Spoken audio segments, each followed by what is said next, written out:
Vamos a ver la parte del audio. ¿Cómo vamos? Vamos bien. Listo. Entonces, en alteraciones de la conciencia, nosotros vamos a ver qué causantes podríamos tener nosotros para que ésta se vea alterada, para que yo pues directamente pueda llegar a perder la conciencia, pueda estar en un accidente de tránsito y el paciente, por ejemplo, está medio dormido. Entonces, el mismo mecanismo de la lesión del paciente está generando esa alteración en el estado de conciencia. O si no, imaginémonos que yo me desmayé. Obviamente, mi estado de la conciencia está alterado. Entonces, la primera patología que vamos a ver, o la primera situación que podríamos nosotros identificar como una alteración de la conciencia, es la más frecuente y es el desmayo. El desmayo es relativamente frecuente, más que todo en mujeres, les comento, es más frecuente, y es un estado de malestar repentino con una pérdida. Puede ser parcial o total del conocimiento, y esto te va a durar máximo unos minutos, máximo. Generalmente dura unos cuantos segundos, puede durar hasta un minuto, 2 minutos, y dependiendo de la situación podríamos ver que puede llegar a durar más. Esto va a ocurrir por varias razones. Pero la explicación más fácil que les puedo dar, esto ocurre cuando no le llega el suficiente aporte de sangre a nuestro cerebro. Y esto durante un periodo de milisegundos. Esto es algo súper rápido. Ahora, acá vamos a tener en cuenta que a lo mejor nos ha llegado a pasar esto. Un ejemplo, yo estoy en mi camita, aquí nos vamos a dibujar a nosotros, chin, chin, echaditos. Pero ¿qué pasa si yo me paro de golpe? Si yo me paro de golpe, a lo mejor me llego a marear. Esto es porque cuando yo estoy echado, cuando yo estoy echadito, mi corazoncito trabaja a una sola fuerza. O sea, como yo estoy echado, no tiene que vencer la gravedad, entonces bombea la sangre tanto a la cabeza, tanto a todo el cuerpito, con una fuerza. Pero cuando yo me paro de golpe, la gravedad que lleva las cosas hacia abajo hace que pues por unos milisegundos no le llegue la sangre a mi cerebro. Y es por eso que mi corazón se tiene que dar cuenta de decir, ucha, tengo que latir más fuerte para que le llegue la sangre al cerebro. Entonces, es por eso que pasa, por ejemplo, que tú te paras de golpe y te mareas.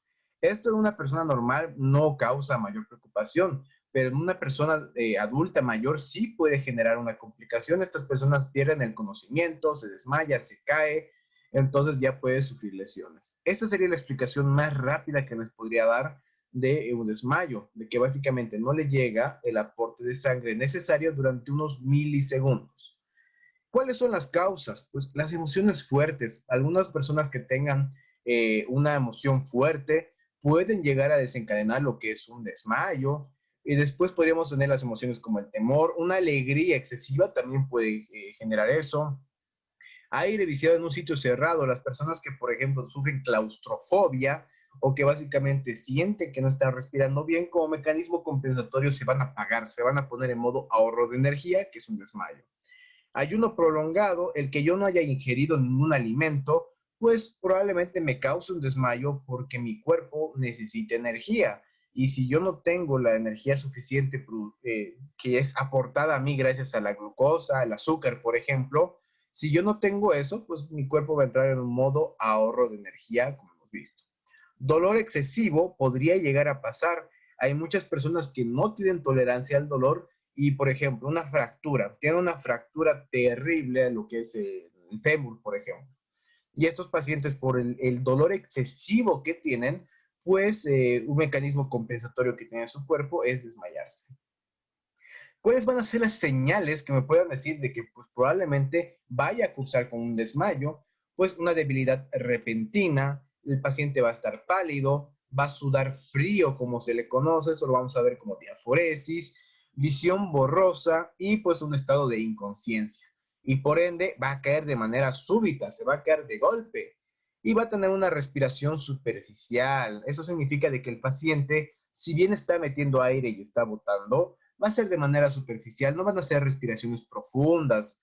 Entonces, muchas veces nosotros tenemos que estar pendientes a eso, a que haya un paso del aire a través de todo su cuerpo para que se inflen los pulmones. Y un pulso débil porque el corazón está trabajando al mínimo, está en modo ahorro de energía, que podríamos ver que hay un pulso débil. Eso sería lo que nosotros vayamos a ver en un desmayo. Si bien ver un desmayo es muy poco frecuente en la práctica. Lo más frecuente es ver personas que han fingido un desmayo. Y las personas que han fingido un desmayo, pues una característica muy importante para diferenciar si es de verdad el desmayo o no, es básicamente alzar, por ejemplo, acá tenemos la mano de la persona, acá, ya digamos que esa es la mano. Alzamos la mano, y aquí voy a prender la cámara, alzamos la mano de la paciente, yo estoy echado, alzamos la mano y vamos a dejar caer. Entonces va a caer la primera vez, eso, ya lo tenemos en cuenta.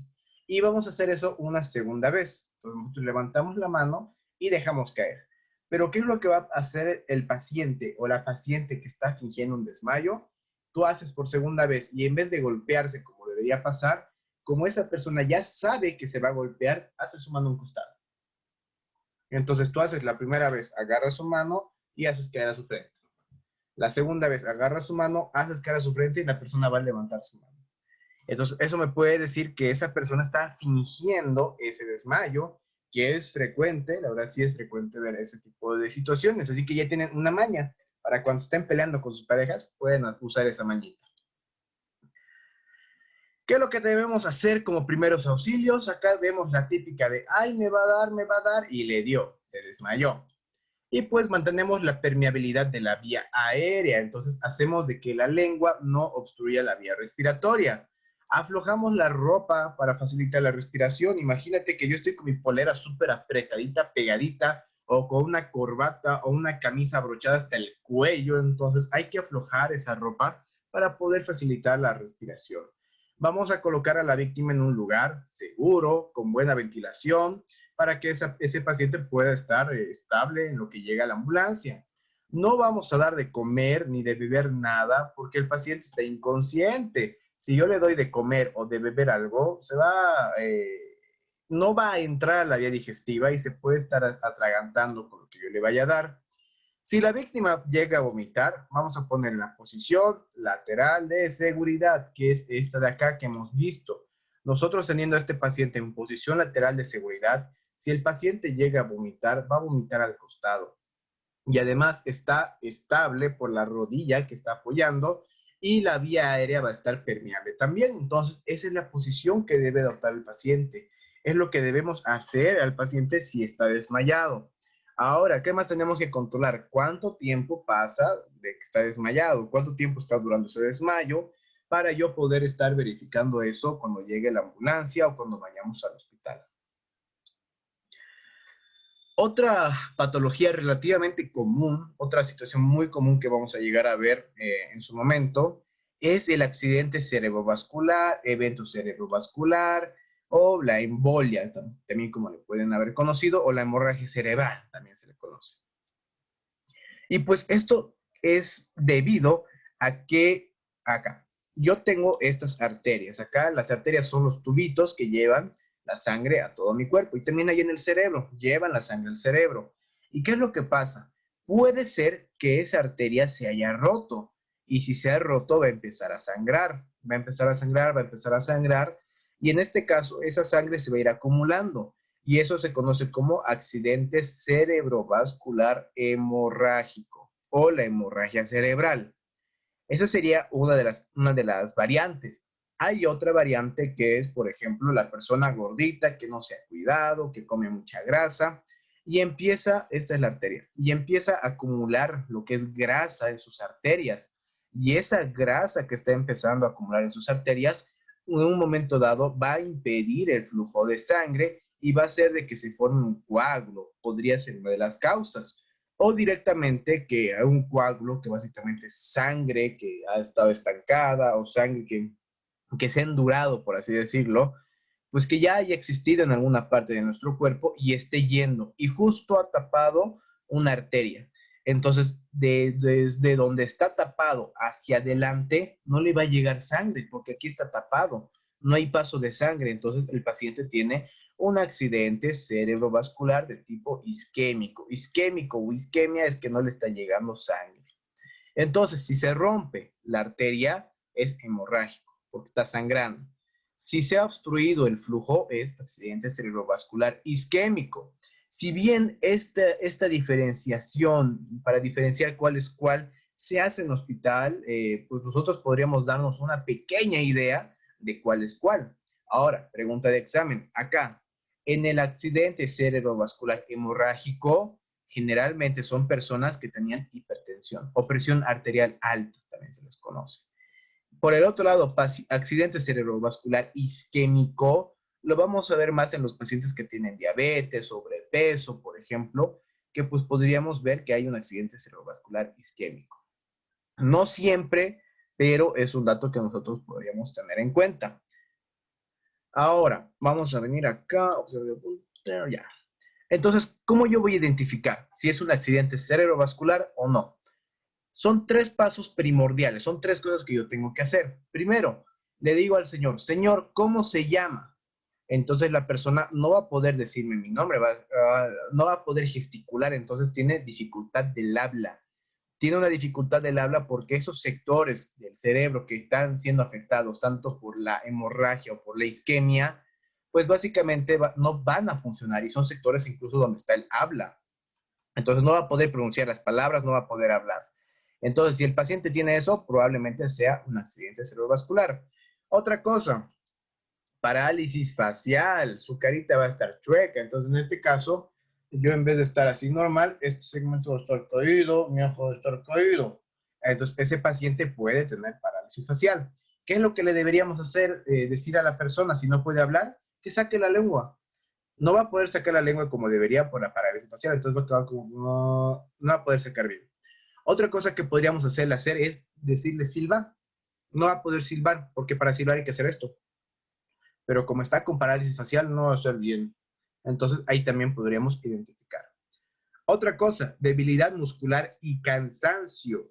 En este caso, ¿qué es lo que vamos a ver? Vamos a decirle al señor, señor, ¿puede levantar sus manos? ¿Puede levantar sus dos brazos? Ah, entonces si no puede hacer eso, probablemente igual estemos cursando con un accidente cerebrovascular. Entonces, si yo tengo estas tres cosas, puedo sospechar en un accidente cerebrovascular. Si tengo dos, también podría sospechar. Pero ¿qué también yo podría llegar a sospechar? Podría sospechar incluso de que si la persona es diabética, yo le pregunto, señor, señora, este familiar, esta persona es diabético, es diabética. Ah, si le dicen, sí, es diabético. Ah, entonces también podríamos sospechar en algo que se llama hipoglicemia, que significa de que pues esa persona que era diabética no tiene ya también lo que es una buena cantidad de azúcar en su sangre y por ende como mecanismo que tiene el cuerpo sufre este tipo de lesiones. Entonces, muchas veces nos llegan al hospital ambulancias que dicen, no, tenía un accidente cerebrovascular porque tenía dificultad, todo tenía supuestamente. Y les preguntas, ¿le has tomado su glicemia? ¿Le has tomado el azúcar en sangre? Y se quedan de, no. Le tomas y pucha, bajito. Entonces era una hipoglicemia, no era un accidente cerebrovascular. Y es algo que ustedes con la práctica y con el tiempo van a poder ir diferenciando. Ahora, ¿cuál es el tratamiento en primeros auxilios para esta persona? Primero, tratar de colocar al lesionado, a la persona echadita.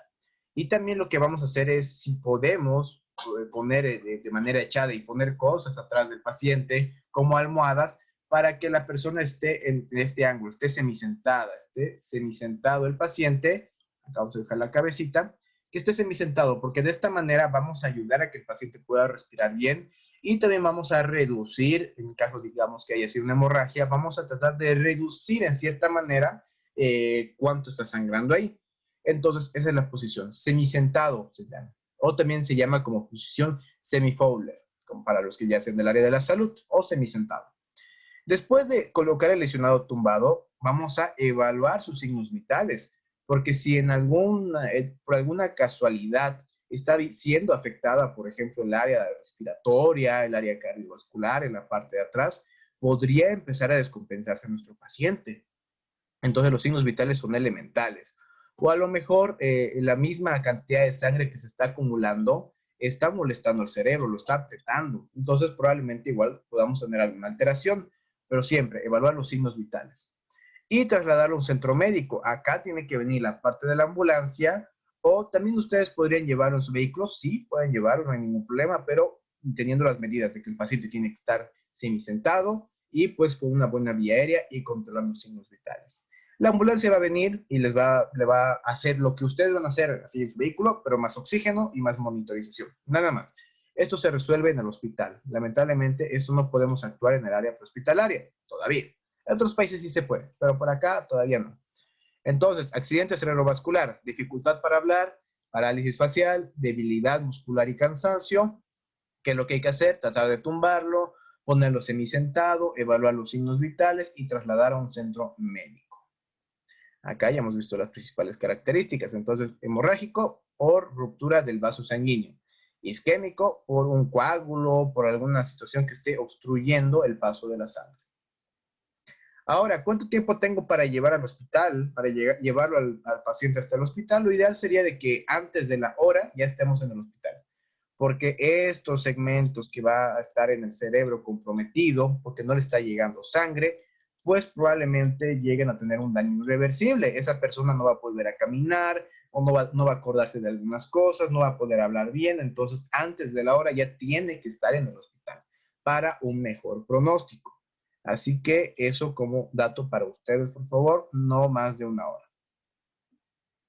Ahora vamos a ver lo que son las convulsiones o vamos a también conocer a los pacientes que tengan epilepsia. ¿Qué es una convulsión? Una convulsión es una contracción involuntaria y violenta de los músculos.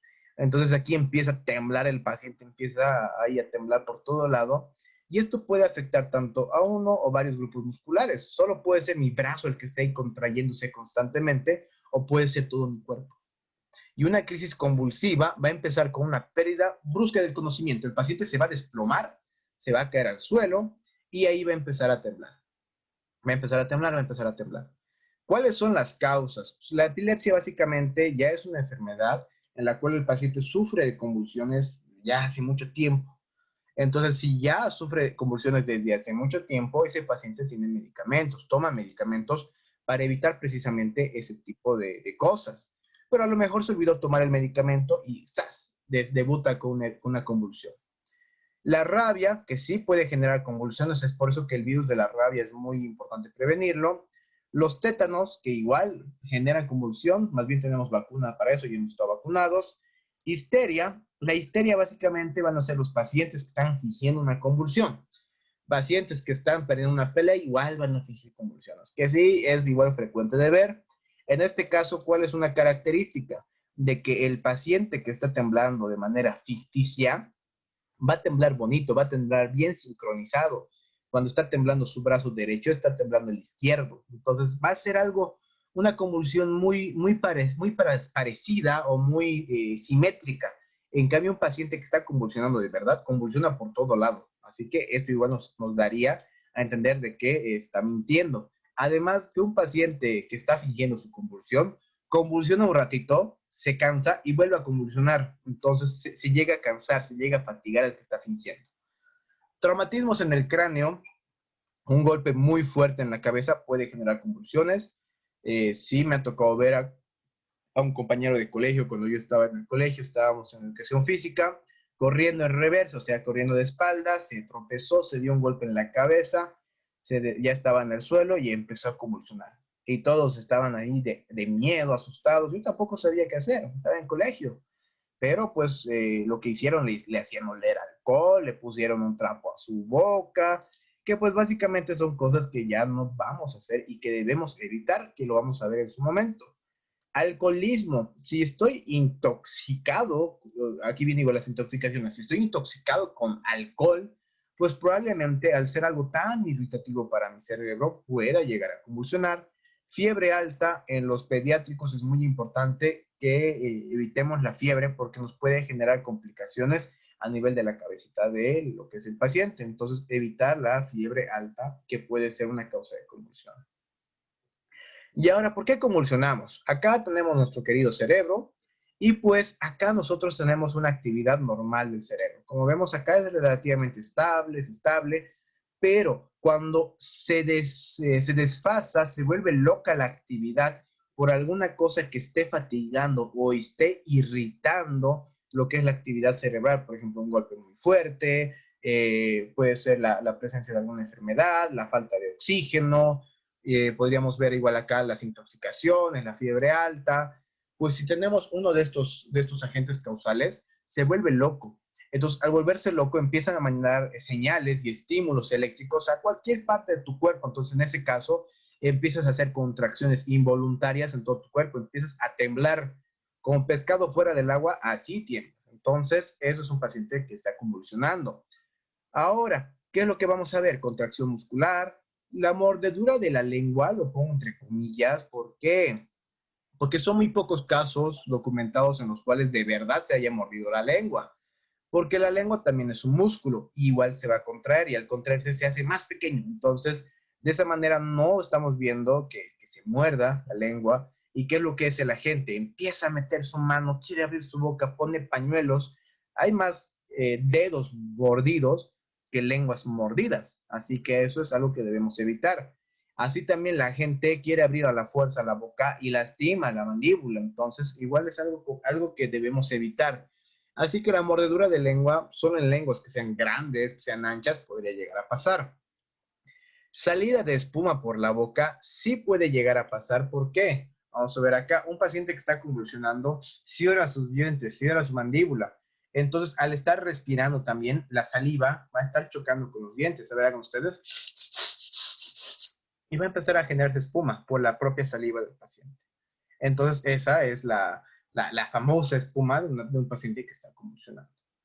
¿Qué también puede pasar? Salida de orina, materia fecal, puede que el paciente al empezar a convulsionar se orine, se defeque. ¿Por qué? Por una falta de control de esfínteres. Los esfínteres, imaginemos que son compuertas, son puertitas que evitan la salida de este contenido al exterior. Y como también son compuertas musculares, pueden relajarse y también, pues, por alguna mala suerte llegan a sacar el contenido. ¿Puede empezar a gritar el paciente? Sí, puede empezar a gritar, puede emitir sonidos, puede estar convulsionando y decir, ah, cualquier cosa puede empezar a decir porque su cerebro está mandando descargas eléctricas por todo lado. O directamente puede estar inconsciente, no puede emitir ningún sonido, también podríamos verlo. ¿Puede haber fracturas si la contracción muscular es severa? Sí. ¿Qué pasa si yo soy un viejito, mis huesos ya están frágiles y empiezo a convulsionar y las convulsiones generan mucha contracción muscular?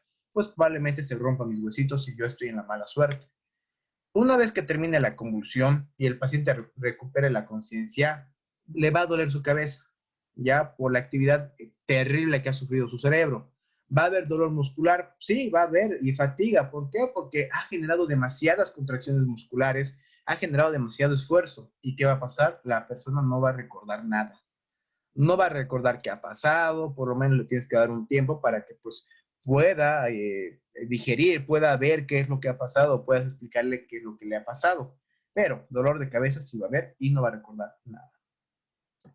¿Cuál va a ser el tratamiento? Vamos a echar a la persona y evitar que se desplome. Entonces muchas veces caen como costal de papa, caen de golpe al suelo y ya se lastima la cabeza encima. Entonces, si nosotros presenciamos esto, trata de hacer que se eche con calma, trata de evitar que se desplome, lo ayudas a caer. No lo vamos a sujetar mientras está convulsionando. Hay gente que lo empieza a agarrar de los brazos, de las piernas, de todo lado para evitar que convulsione. No, déjale convulsionar, déjale, vas a lastimarle más si vas en contra de la fuerza que le está ejerciendo. Y para evitar que se lesione, por ejemplo, vamos a retirar los objetos cercanos, cualquier cosa que le pueda lastimar, con la que se pueda golpear, listo. Y otra cosa que podríamos hacer es poner una almohada debajo de su cabeza. Si nosotros ponemos una almohada debajo de su cabeza, cuando el paciente esté convulsionando y a lo mejor está golpeando su cabeza contra el suelo, evitas que se haga mucho daño. Luego esperamos que la crisis desaparezca, esperamos que la víctima retome la conciencia y tranquilizamos tanto al paciente como a la familia, que la familia va a quedar traumada, si no va a quedar con mucho miedo con respecto a todo lo que está llegando a pasar. Así que mucho ojo con eso. Ahora, luego vamos a hacer ¿qué? Colocar a la víctima en posición lateral de seguridad. ¿Esto qué quiere decir? Que lo vamos a poner de costadito. ¿Por qué? Porque si se llega a vomitar, pues no se va a vomitar a su cara. Va a poder respirar bien y vamos a tener una posición segura. Ahora, ¿qué más debemos hacer? pues anotar a qué hora ha convulsionado, hasta qué hora ha convulsionado, cuánto tiempo ha durado, ya 2 minutos, 3 minutos máximo, ya, listo. Ahora hay que contar cuánto tiempo está sin convulsionar. Imagínate que yo he convulsionado durante 2 minutos. Súper, ya estoy retomando la conciencia. Paso 20 minutos sin convulsionar y vuelvo a convulsionar. Ah, entonces hay algo, ahí hay alguna cosa que esté afectando y esto sí o sí debe ir al hospital. Así que mucho ojo con eso. Preguntas sobre lo que son las alteraciones de la conciencia. Aquí estamos viendo lo más básico. Hubiéramos tocado, por ejemplo, lo que es la hipoglicemia en diabéticos, pero esos son temas más complejos, más avanzados, que mientras estén en su formación, ustedes como personal de Cruz Roja, vamos a ir teniendo, vamos a ir implementando más capacitaciones. Ahora estamos en primeros auxilios básicos. Preguntas que tengan con respecto tanto este tema como el de ayer, que lamentablemente no pude contestar todas las preguntas ayer porque estaba trabajando, y justamente les voy a contar qué es lo que pasó ayer. Justo era un paciente con accidente cerebrovascular. Nosotros nos llaman y pues me llamaron rápido para que pues, me recojan de mi casa y pues fuimos hasta Quillacoyo más o menos. Era un paciente que ya hace media hora estaba, o sea, de la nada se desplomó, estaba emitiendo sonidos, tenía parálisis facial, un lado de lo que era su cuerpo no lo sentía, tenía dificultad para hablar, entonces al tiro, accidente cerebrovascular. Pero en los antecedentes yo vi que, o sea, cuando me explicaron era diabético. Entonces yo dije, diabético, accidente cerebrovascular, puede que sea isquémico. ¿Por qué? Porque generalmente los hipertensos tienen el hemorrágico. Entonces ya lo subimos a la ambulancia, le dimos oxígeno y nunca se olviden tomar la glicemia, la glucosa a los pacientes, porque les va a dar un parámetro muy exacto de que si es de verdad o probablemente sea alguna alteración de la glucosa.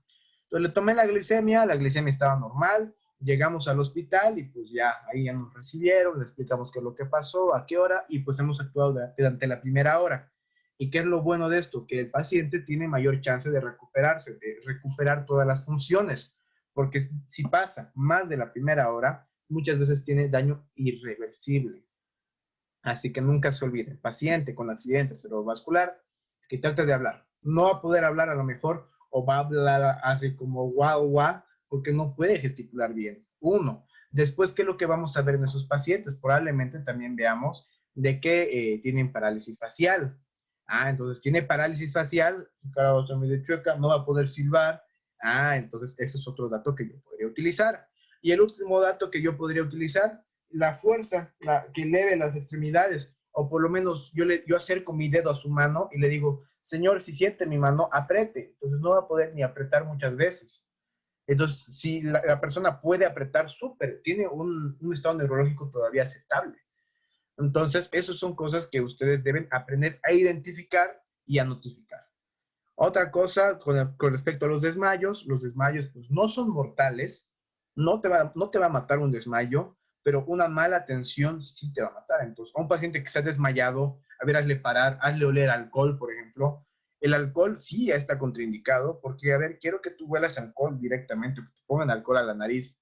No, no sirve, irrita, puedes generar sangrado a nivel de lo que es la nariz, por la irritación, ese paciente va a empezar a sangrar por la nariz, además que esté inconsciente va a estar sangrando por la nariz y ya, nos vamos a complicar. Entonces, eso. Ahora, si se habrán dado cuenta, no les he mencionado lo que es la posición de Trendelenburg, que muchas veces te enseñan para el paciente que está inconsciente. La posición de Trendelenburg básicamente es con los pies elevados. A ver, tú estás echado, ¿qué lo tienen que hacer? Aquí están los pies. Que te eleven los pies a 45 grados para que la sangre baje. No sirve, no es efectivo, no tiene un sustento científico esa posición e incluso te genera mayor dificultad para respirar. Entonces ya hemos tocado el Trendelenburg, por ejemplo, en hemorragias, en shock, pero muchas personas todavía lo usaban para esto. Así que no, tampoco, no se usa. Genera mayor dificultad respiratoria. Así que pues eso. Después, ¿qué más? Convulsiones, no metan nada en la boca, no metan pañuelos, cinturones, cualquier cosa, no metan. Hay más dedos mordidos de paramédicos que incluso lenguas mordidas. Y también, ¿qué es lo que pasa si yo quiero abrir a la fuerza la mandíbula? Puedo luxar, puedo desarticular lo que es la mandíbula. Y es otro daño innecesario a ese paciente. Así que mucho cuidado con eso, mucho ojo y pues eso. ¿Alguna pregunta que tengan? El tema de hoy día es cortito. Ya estamos acabando todo el temario.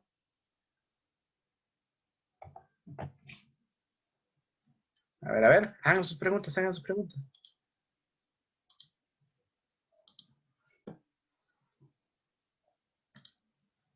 Bueno, también informarles que la siguiente semana ya acabamos con todo lo que es la parte teórica y vamos a empezar a programar la parte práctica, que serían los fines de semana. Y si hay la disponibilidad de tiempo, vamos a hacerlo un viernes más. Viernes, sábado, domingo, y ya vamos a tener la parte práctica y ya acabaría con su formación. ¿Qué pasó, Rafa?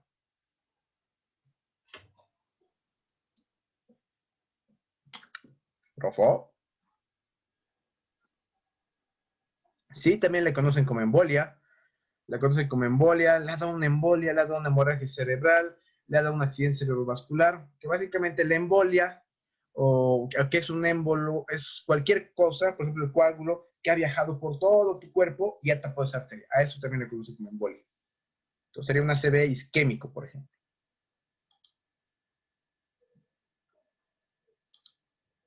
Bueno, gracias Zulma. Bueno, chicos, no hay nada más que decir. Nos vemos el día de mañana. Mañana vamos a ver un tema que es relativamente importante y es una continuación de esto. Son las intoxicaciones. Aquí vamos a tocar los puntos específicos, por ejemplo, las intoxicaciones por gas lacrimógeno, que el año pasado, pucha, he visto por todo lado cuando estaba yo atendiendo pacientes, y pues vamos a ver los errores que se han cometido. Les echaban con vinagre a su cara, bicarbonato, leche, todo. Vamos a ver qué es lo que se debería mejorar para esas acciones, para esas situaciones que tarde o temprano como Cruz Roja van a llegar a cubrir o como personal en algún momento van a hacer. Así que vamos a ver tanto intoxicaciones por todo tipo, alimentarias, por aerosoles, por piel, incluso que podríamos llegar a absorber algunos elementos. Vamos a ver intoxicaciones y ya el lunes que viene, anótense, vamos a ver lo que es evaluación del paciente. Entonces, evaluación del paciente, nos quedarían después lesiones por trauma y ya acabamos todo. Entonces ya me lo acabamos, ya estamos en la recta final. Sigan adelante y pues un abrazo a todos. Si no hay nada más que decir, podemos descansar. Hasta mañana, Claudia. Hasta mañana, Katy. Descansen, descansen.